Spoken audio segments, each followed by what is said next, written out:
All right, welcome out to our Momentum Mindset Monday, and we'll just right into it this morning. So when it comes to success, you're gonna hear a lot of different advice out there. So you're gonna hear many people, like they'll be quick to give you different ideas of what they feel success is. And especially as you get your real estate license and you step into real estate, you're gonna hear from a lot of different people. So you're gonna hear from people that'll say, well, this is what it's gonna take to be successful. You're gonna hear from maybe it's your spouse, maybe it's your partner, maybe it's your friends, maybe it's your parents, maybe it's your people in your neighborhood or different associates, and maybe it's just your friend group. But you have plenty of people who are going to offer a lot of different advice. Lots of people will be quick to tell you what's going to work and what's not going to work. And you'll have different people who have been in the real estate industry for a little while. Maybe they've been in real estate for a longer time than you have been. And so automatically they assume that they know more about real estate than you. So they're going to say, well, here's what it takes to become successful. And you're going to find yourself in this interesting place where you'll be getting tons of advice, oftentimes unsolicited, but people will be quick to give you the advice to help you get to where they think you should be in your real estate business, which is interesting. I mean, it's just an interesting space that we live in around that. And I'm guaranteed you've heard plenty of people tell you what you need to do or not do.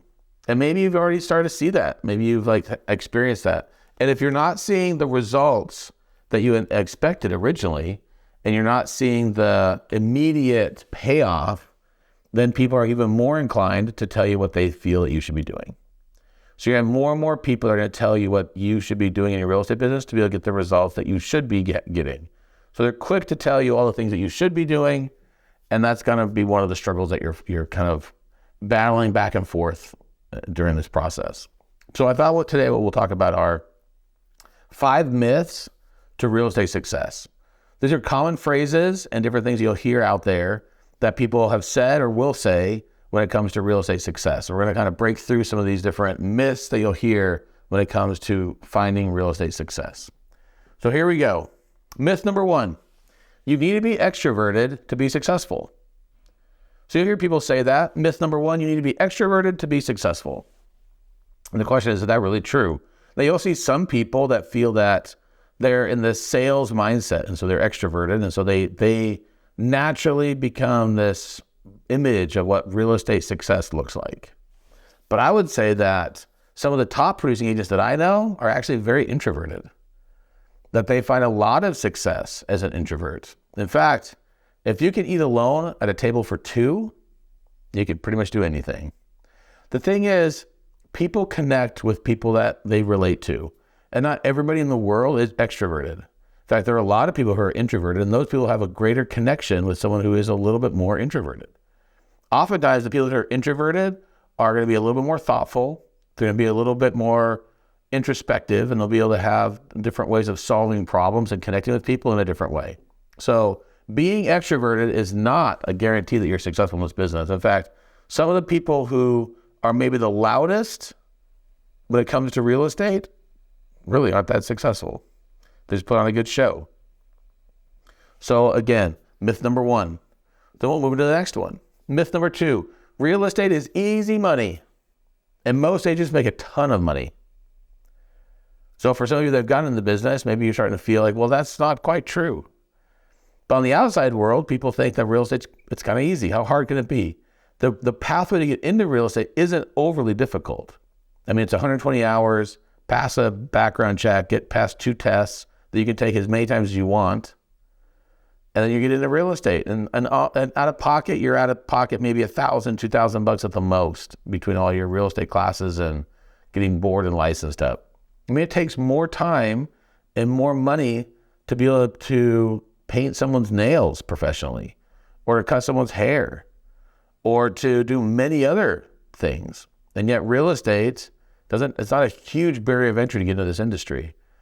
And sometimes people get this confusion that real estate must be easy. They watch something on HGTV, they see how quickly someone makes money, and they think, oh, it's got to be easy money.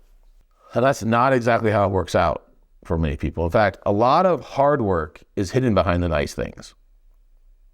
And a lot of hard work is hidden behind the people who have had success in real estate.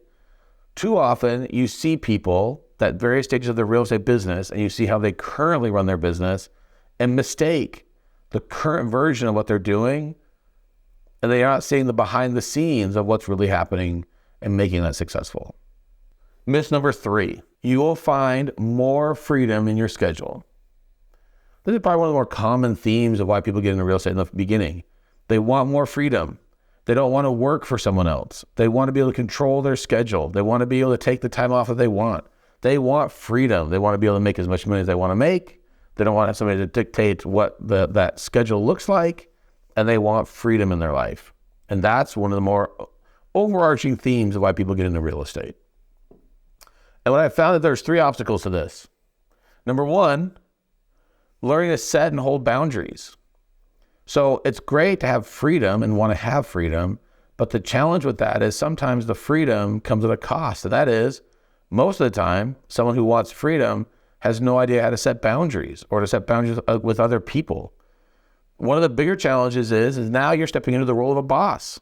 And maybe you've never been a boss before, because now you're the boss, you're the owner. You have to show up in a different way. Because before, when you had a 9-to-5 job, there wasn't really a huge obligation many times because the overhead of that organization was doing its thing. The stress of making payroll, the stress of making sure all the bills are paid, the stress of finding clients and creating clients and doing all the marketing and making sure the business was moving forward. It wasn't something that fell squarely on your shoulders as an employee. But now you're the boss. That changes, because now you step into real estate, you're the boss. You control your own real estate business. And one of the bigger struggles is now you're the employee. And you've never hired yourself before. And now you got to work for yourself. The question is, what kind of employee are you when you're working somewhere else? Because that's the person you just hired to be your key employee for your real estate business. Now, the hard part is maybe you showed up in other jobs because you had some sort of accountability in place, because you had certain things that you were expected to do. But now you step into real estate, there's no one that's holding you accountable to that same level. There's nobody calling you up in the morning to make sure you get up out of bed.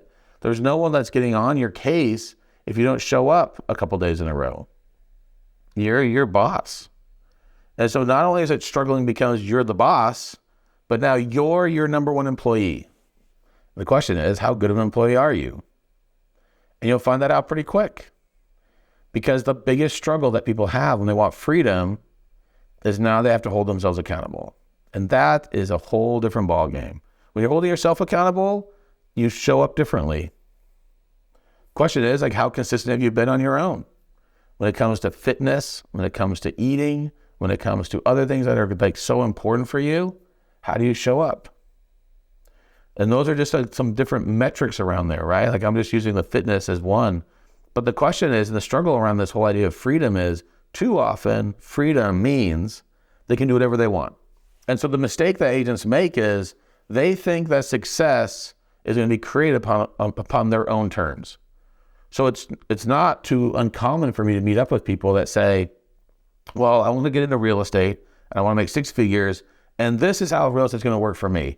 I'm going to do this, this, and this, and this. I said, well, I've never seen anybody do that, and that to create the kind of success you want. They're no. I'm going to do it based upon this pathway. And the mistake people make is they think freedom is by creating their own pathway to have the results that they expect from actually a pathway that's not the one that they've already pre-planned out.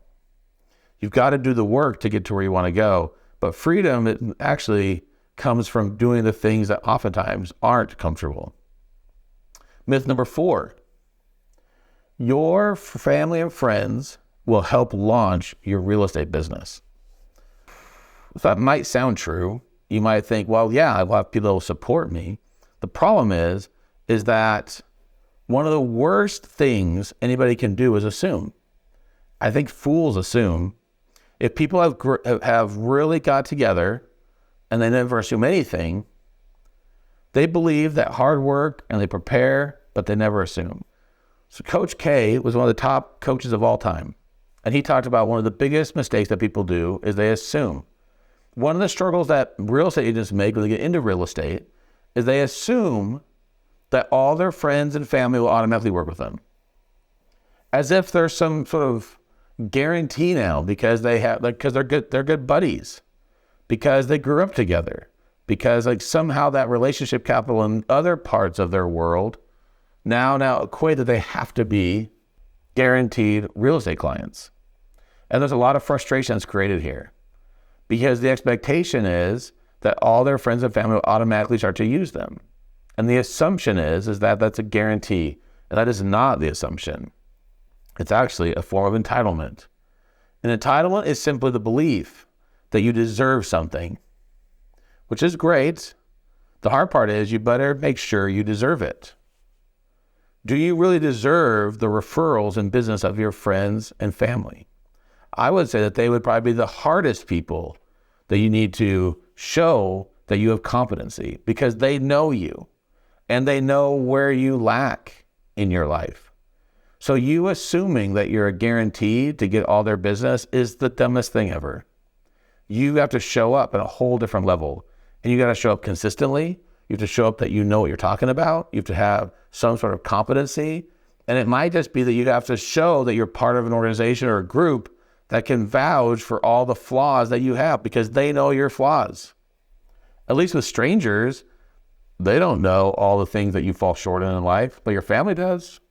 And they're quick to know that. And so the assumption that you're guaranteed their business is the dumbest thing. You've got to understand that you've got to show up differently with them at a higher level.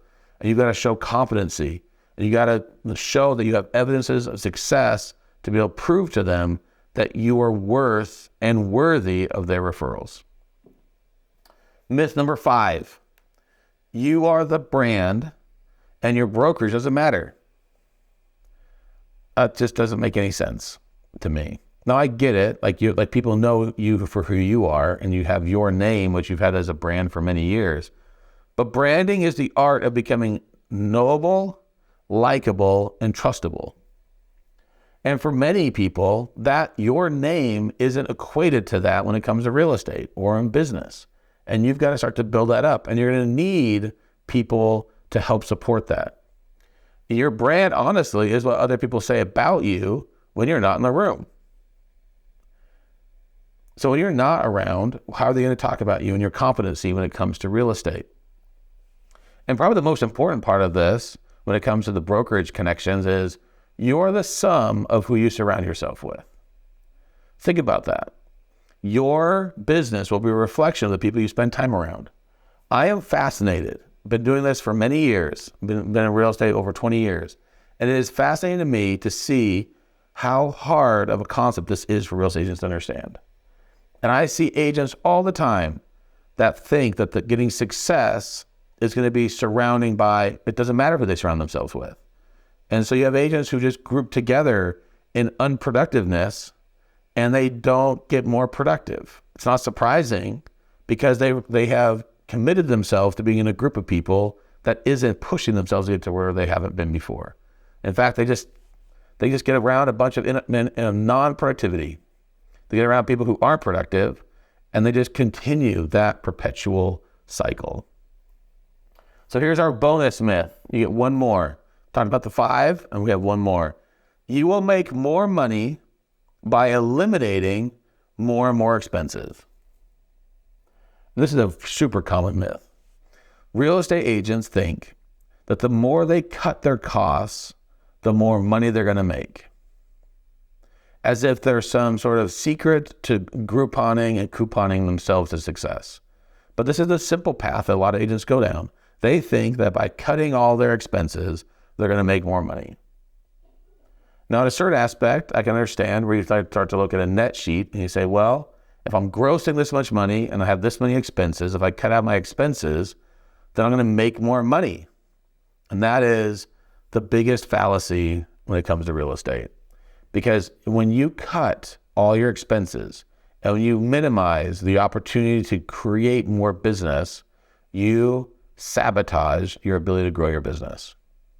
You are like a business that is continually cutting all of its resources, and you have no ability to create a return on your investment because you have no money to invest.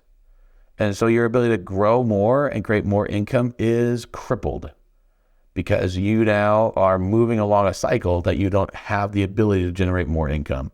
You've cut your business off at the knees, and you have no ability to grow and scale your business because you're so focused on cutting costs that you can't grow significantly. So again, the 5 biggest myths to grow your real estate business. Myth number 1, you need to be extroverted to be successful. Myth number 2, real estate is easy money, and most agents make a ton of money. Myth number 3, you will have more freedom in your schedule. Myth number 4, your friends and family will help launch your business guaranteed. And myth number 5, you are the brand and your brokerage doesn't matter. And lastly, as a special surprise bonus myth, you will make more money by eliminating more expenses.